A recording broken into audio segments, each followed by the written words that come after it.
Hi, my name is Nicole Maychek, and for this week's assignment, I created a story bag for the Big Wide Mouth Frog. I chose this book because it's one of my son's favorites. He's 6 years old and in kindergarten. Our family really likes frogs, and I think this is a fun book because there's lots of different animals in it. For young kids, you might not be familiar with this book, so I'll read it first and then show you what's in my story bag. The Big Wide Mouth Frog by Anna Martin Larraña.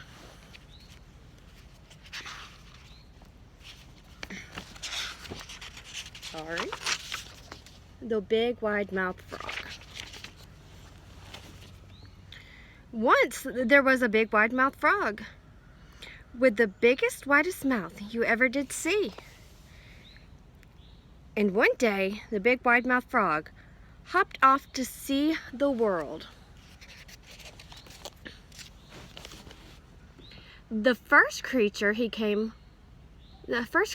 met had big thumping feet. "Hey you, big thumping feet, who are you and what do you eat?" shouted the big wide mouth frog. "I'm a kangaroo," said the kangaroo, "and I eat grass." "Well, I'm a big wide mouth frog," shouted the wide mouth frog, "and I eat flies." The second creature he met had a big black nose.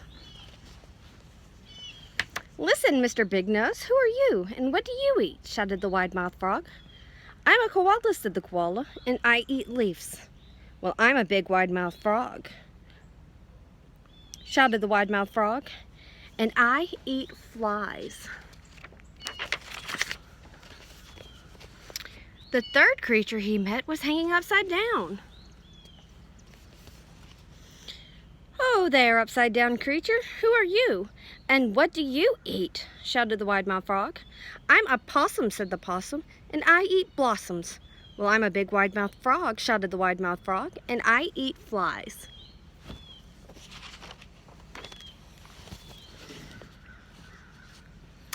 The fourth creature he met had 3 long toes. "Look here, 3 long toes, who are you and what do you eat?" shouted the wide mouth frog.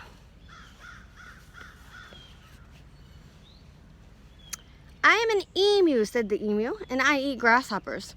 "Well, I'm a big wide mouth frog," shouted the wide mouth frog, "and I eat flies."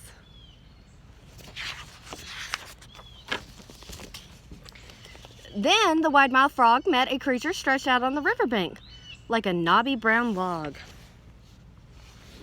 See? "Hey, knobby brown log, who are you and what do you eat?" shouted the wide mouth frog.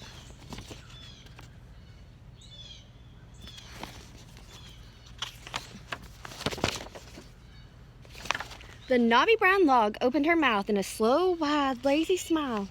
"Good day to you too," she said. "I'm a crocodile and I eat big, wide mouth frogs. Who are you and what do you eat?"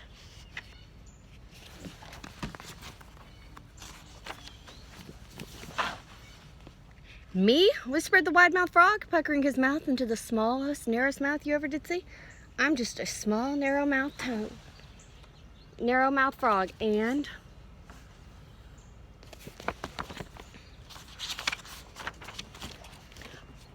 I'm off." So now I'll show you what's in my story bag. Got a fancy story bag here. Use a big Ziploc bag. And I've created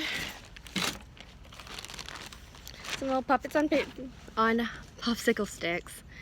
Now, for the standards for this, I went with kindergarten. This book could be for kindergarten through 1st grade, but I feel like it's more kindergarten level book. And so I've got all the animals here.